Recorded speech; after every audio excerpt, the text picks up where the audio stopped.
All right, so here we are with another episode of Minecraft. This week we are finally going to take down our ugly mob farm and move our wheat farm over to the new open space.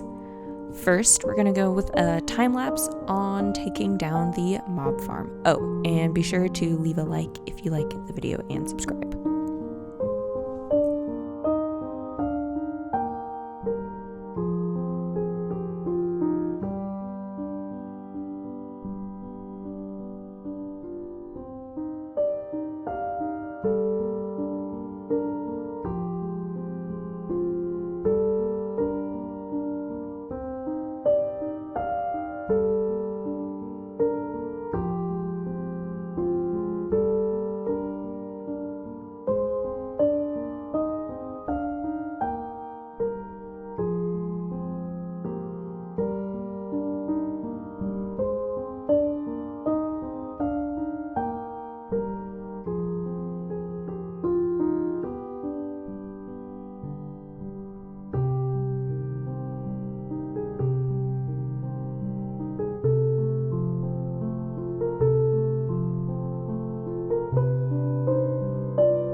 I decided to do this because I made the creeper farm and I didn't really need the old mob farm. It was a bit of an eyesore, in case you didn't notice.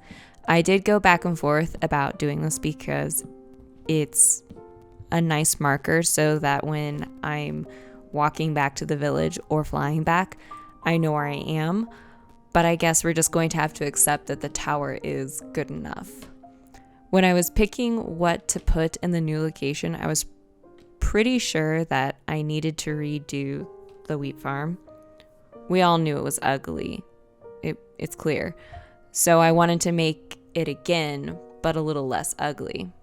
Because it's a wheat farm, I wanted it to look kind of like a windmill. So I looked up a few different styles of Minecraft windmills on Pinterest.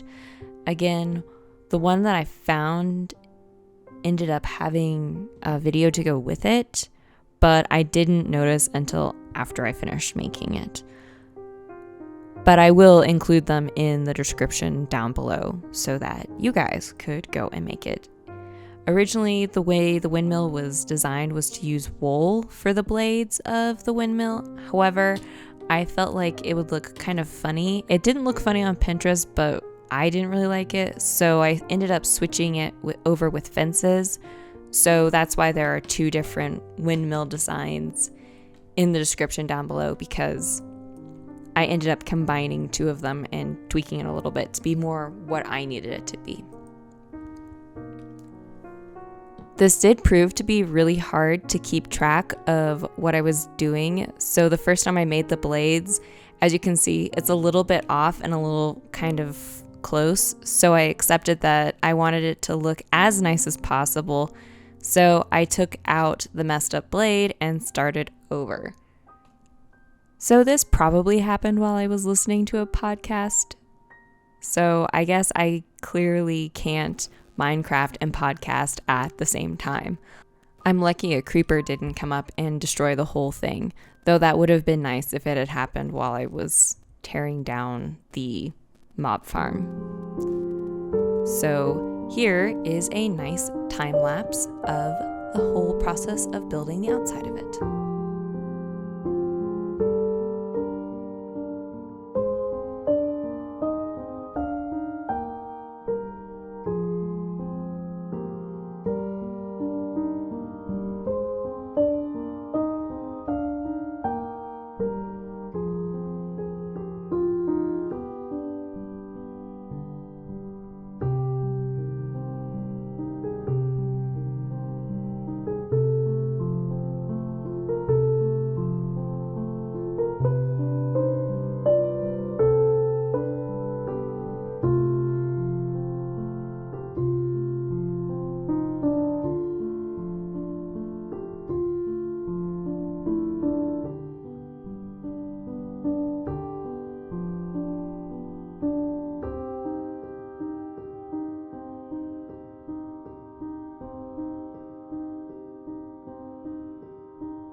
Once I had the outside of the windmill finished, it was time to hook up the redstone so it could work as an automated farm, how the old one did. I honestly, unfortunately, couldn't find the original video that showed me how to do this, and I failed to link it in the bio of the original video. So I had to basically take apart my old wheat farm and see how the new one needed to be set up. This included freeing our villager. At one point, I thought I had lost him and he had run off on me, and I was going to find him like in the automatic wool farm like all the other ones. But actually, he just went over to his new home, which was very kind of him. But overall, it wasn't too hard. I was most concerned about getting the villager in there, but since he walked over, it worked out. And so it didn't actually take me very long to set up the automated part of it. Now that it's out with the old and in with the new wheat farm, I think I can turn my attention back to the water temple or making the creeper farm look nicer, but those are for another video. I will say this, the whole thing isn't finished yet. I want to add some railing on the first and second tier of the windmill, as the original videos kind of included. I also want to fill in the fields around the wheat farm so it looks a little bit cool, maybe add some walls around the outside too to the fields. But for now, I'm pretty pleased with how it turned out. I don't know if it really works, but it does look nice. I set it up so that I should be able to tell if the wheats come in, but it hasn't done it yet, so I'm hoping that it's just the villager getting used to it and it's not one of those situations like I was nervous about my iron farm where it looks nice but doesn't work. The iron farm does work, but for this one, hopefully it works. If it doesn't, we might have to do some tweaking, but again, we'll deal with that later. Let me know what you guys think down below. Leave a like if you liked the video, comment, and subscribe. Thanks for watching. Bye.